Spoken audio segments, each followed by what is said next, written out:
In episode 2, June gets a new walking partner, a girl named of Matthew, and this girl is not like any of the other walking partners. Most of the girls in Gilead absolutely despise the role and the fact that they're stuck in Gilead, but this girl seems very obedient to not just the rules, but seems to buy into everything that they're teaching. All the bullshit, all the nonsense, she seems to be a part of it, and it doesn't seem like June can trust her. Unfortunately for June, it doesn't seem like the Marthas trust any of the handmaids after June decided not to escape to Canada. And now being in a new house, she takes it upon herself to try to befriend some of the Marthas in the Lawrence home. But before she can really figure out a way to do that, one of the Marthas comes in and says, hey, they're waiting for you in the parlor, and that's where Aunt Lydia is just sitting there, waiting for June to come in.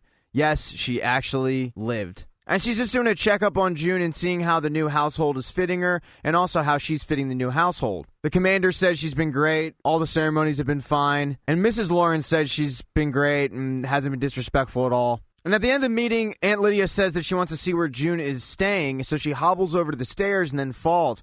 And when June goes to help her, Aunt Lydia shocks her with a cattle prodder and is just chastising her, yelling at her, saying that they should have put her on the wall for what she did to the Mackenzie household. Aunt Lydia leaves, but it's pretty clear that she's not a fan of the fact that June is still breathing. But Aunt Lydia's cattle prodder has left a mark, and so June needs to go into the kitchen to retrieve some bandages and burn cream. And when she does that, she notices the Marthas are gossiping, but they're not gossiping about her. They're gossiping about trying to get somebody out of Gilead, and she wants to help. She feels like this is the best chance to get in good with the Marthas again. And while all the Marthas, including June, are talking about what they're going to do, Commander Lawrence walks in and notices that he doesn't recognize one of the Marthas and says, I'm going to get you somebody to walk you home because I don't like people that I don't know in my house. But this is the woman that they're trying to escape out of Gilead, and if somebody walks her home, she's not going to escape.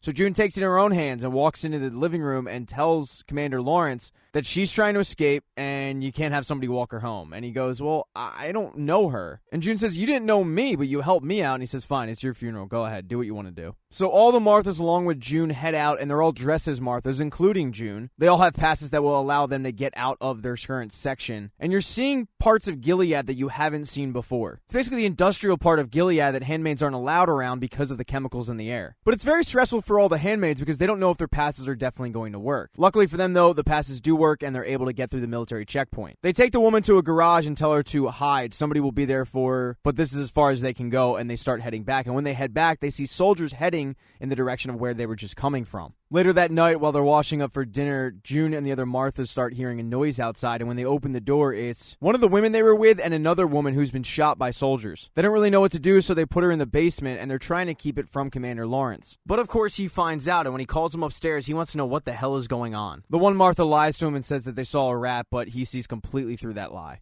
And June tells him the truth. She says there's somebody hurt, they're downstairs, and he says it's the woman from before. And she says, no, it's actually somebody different this time. At this point, though, soldiers have knocked on the door, and they've alerted Commander Lawrence that they're looking for someone, though they don't suspect that that person is in the house. Mrs. Lawrence has brought them in and asked them if the commander has offered them tea and coffee and any kind of drinks whatsoever. And while this is going on, June has noticed that there's a huge blood spot on the wall, and she starts frantically trying to get rid of it before those soldiers see it. But Mrs. Lawrence ushers the soldiers into another room, sees the blood spot, sees June, and asks one of the Marthas if she can start cleaning up that blood spot. So Mrs. Lawrence seems to have her back. June heads down to the basement to help the girl that's been shot, and they're trying to get her to be quiet, but she's been shot and she's not being quiet. The woman ends up passing away before they can get her out, and the commander comes down and sees the body. And he starts yelling at June, calling her selfish and telling her that she's a child who doesn't think about the consequences of her actions, which is something that's kind of been a trend with June in this show. June tries to make nice and asks how the commander's wife is doing, and that's when the commander really loses his shit. He yells at June to never ask about his wife.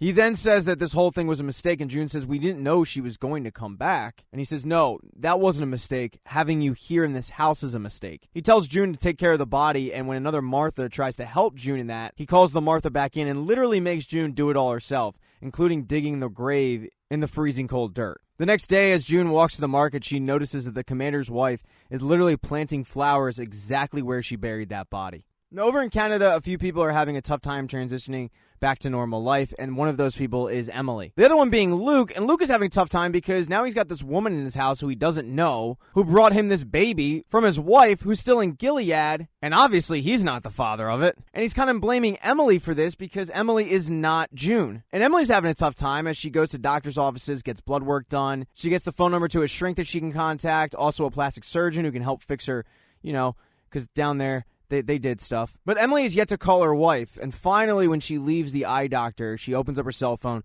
calls her wife, and her wife is so shocked to hear her voice that she literally just stops the car in dead traffic.